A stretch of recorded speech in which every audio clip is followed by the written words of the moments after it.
உங்களுடைய status increase ஆக உங்களுடைய கான்ஃபிடன்ஸ் லெவலுமே இன்கிரீஸ் ஆகணும். ஸ்டேட்டஸ் மட்டும் இன்கிரீஸ் ஆகுது, கான்ஃபிடன்ஸ் அதே இடத்துல இருக்கு அப்படின்னா, அந்த ஸ்டேட்டஸ்க்கு உண்டான ஒரு ஸ்டெபிலிட்டிய நம்மளால அடைய முடியாது. நான் என்ன சொல்ல வரேன்னு உங்களுக்கு தெளிவுபடுத்துறேன்.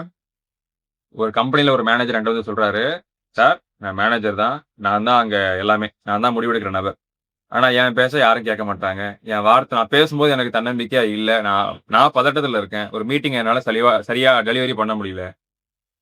இப்ப பாருங்க, அந்த இடத்துல மேனேஜர்ன்னு ஒரு ரோல்ல அவரு இருக்காரு. ஆனா, அதோடைய கான்ஃபிடன்ஸ் வந்து அந்த அந்த ரோலுக்கு வந்து மேட்ச் ஆக மாட்டுது. அவருடைய மைண்ட் செட் வந்து மேட்ச் ஆக மாட்டுது. அடுத்து இன்னொரு நபர் என்ட்ட வந்து சொல்றாரு, "சார், நான் வந்து ஒரு ஜிம்ல ட்ரெய்னரா இருக்கேன். இல்ல நான் வந்து ஒரு ஜிம்ல ஒரு பாடி பில்டரா இருக்கேன்.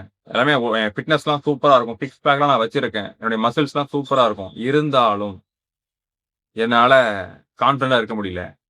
பாடியில ஃபிட்னஸ் இருக்கு. 4 பேர் பார்க்கும்போது பெருசா நெனைக்கிறாங்க. ஆனா என்ட்ட வந்து பேசுனாங்கன்னா, நான் வந்து குழந்தை மாரி பேசிடுறேன். நான் வந்து உளறிடுறேன். நான் தெளிவா வந்து என்னால ஆர்டிகுலேட் பண்ண முடியலன்னு" சொல்லுவாங்க.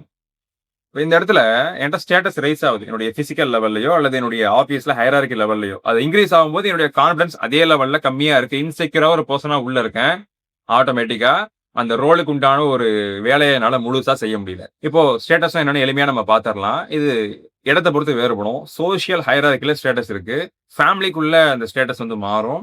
அடுத்தது ஒரு கம்பெனிக்குள்ள அந்த ஸ்டேட்டஸ் வந்து மாறும். இப்போ இந்த கம்பெனில வந்து ஒரு ஜூனியர் இருக்காங்க, சீனியர் இருக்காங்க, மேனேஜர் இருக்காங்க, அண்ட் தென் சீனியர் மேனேஜர் இருக்காங்க. இது வந்து ஒரு ஸ்டேட்டஸ் லெவல். அடுத்தடுத்த லெவலுக்கு அவங்க போறாங்க. இப்போ சோசியல் லெவல்ல எடுத்துக்கிட்டோம்னா, சோசியல்ல நமக்கு டாக்டர்ஸ் இருக்காங்க, லாயர்ஸ் இருக்காங்க, போலீஸ் இருக்காங்க, இல்ல சிவிலியன்ஸ் இருக்காங்க, அண்ட் தென் கவர்ன்மென்ட்ல உள்ள அத்தாரிட்டீஸ். இது போல ஸ்டேட்டஸ் அங்க மாறுது. ஃபேமிலிக்குள்ள நமக்கு குழந்தைங்க இருக்காங்க, அடுத்து அப்பா, அம்மா இருக்கிறாங்க, அடுத்து அங்கிள் இருக்காங்க, ரிலேட்டிவ் இருக்காங்க. இது போல அங்க நமக்கு ரோல்ஸ் மாறும். அந்த ஸ்டேட்டஸ்ன்னு இந்த இடத்துல நான் விதவிதமான ரோல்ஸ் தான் சொல்றேன். அந்த ரோல்ஸ்ங்கிறது அடுத்தடுத்த கட்டத்துக்கு போகும். ஒரு கட்டத்துக்கு மேல போம்போதும் அந்த ரோலுக்கான பிரஷர் மாறுது, ரெஸ்பான்சிபிலிட்டி மாறுது, டிமாண்ட்லாம் நெறைய எல்லாரும் பண்ண ஆரம்பிச்சுருவாங்க.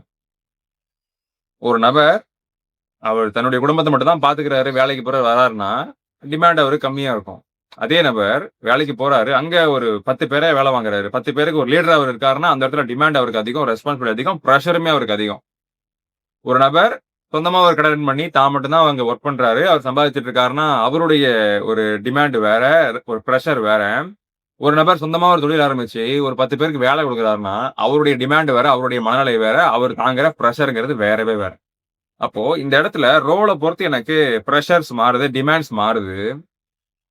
அப்ப இந்த ரோல்ஸ் மாறும்போது, நான் ஒரு ரோல்லயும் நான் அடுத்த கட்டம் போம்போது, அதுக்கு உண்டான அந்த பிரஷர தாங்கக்கூடிய, அந்த மக்கள கையாளக்கூடிய அந்த ஒரு தன்னம்பிக்கை அளவும் எனக்கு அதிகமாகணும். ஒரு போலீஸ் இருக்காரு. போலீஸ்னா அவர் அத்தாரிட்டியா பேசணும். கான்ஃபிடென்ட்டா, போல்டா அவரு வந்து நடந்துக்கணும், போணும், வரணும். அவருடைய பிஹேவியர்ஸ் வந்து ஒரு போல்ட்னஸ வெளிப்படுத்தணும். அவ்வாறு வெளிப்படுத்தலனா, அவர் போல்டா பேசலனா, போல்டா நடந்துக்கலனா, அவருடைய வார்த்தைகளுக்கு மதிப்பு கொஞ்சம் கம்மியா இருக்கும். மக்கள் அவருடைய போலீஸ்ங்கிற ஒரு ஸ்டேட்டஸ சப்கான்ஷியஸ் லெவல்ல ஏத்துக்க மாட்டாங்க. ஒரு மேனேஜர், ஒரு லீடர் ஒரு கம்பெனிக்குள்ள இருக்காருன்னு வச்சுக்கோங்களேன். அவரு ஒரு லீடருக்கு உண்டான ஒரு போஸ்டர் இருக்கணும். லீடருக்கு உண்டான ஒரு வாக்கிங், டாக்கிங் அவருடைய பிரசன்டேஷன் ஸ்கில் எல்லாமே இருக்கணும். இப்ப லீடருக்கு உண்டான ஒரு விஷயங்கள்லாம் அங்க லேக் ஆகுது அப்படின்னா, அந்த அத்தாரிட்டி பெர்செப்ஷனே குறைஞ்சிருது. சப்கான்ஷியஸ் லெவல்ல அவருடைய ஜூனியர்ஸ், அவர் கீழ வேலை பார்க்கிறவங்கலாம் அவர அந்த அளவுக்கு ரெஸ்பெக்ட்ஃபுல்லா சப்கான்ஷியஸ் லெவல்ல பார்க்க மாட்டாங்க. இப்போ ஒரு ஃபேமிலிக்குள்ள இப்போ நீங்க ஒரு ஒரு 50 வயது நிறைந்த ஒரு நபரா இருக்கீங்க. இல்லன்னா ஒரு இப்பதான் 30 நீங்க கிராஸ் பண்ணிட்டீங்க. ஒரு ஃபேமிலி மேனா இருக்கிறீங்க. அதுக்கு உண்டான ஒரு கான்ஃபிடன்ஸ் லெவல் நீங்க வெளிப்படுத்தணும். ஒரு ப்ராப்ளம் வரும்போது நீங்க போயிட்டு முன்னாடி நிக்கிறீங்களா? ஒரு இடத்துல பேச வேண்டிய சிச்சுவேஷன் வரும்போது நீங்க போயிட்டு பேசுறீங்களா?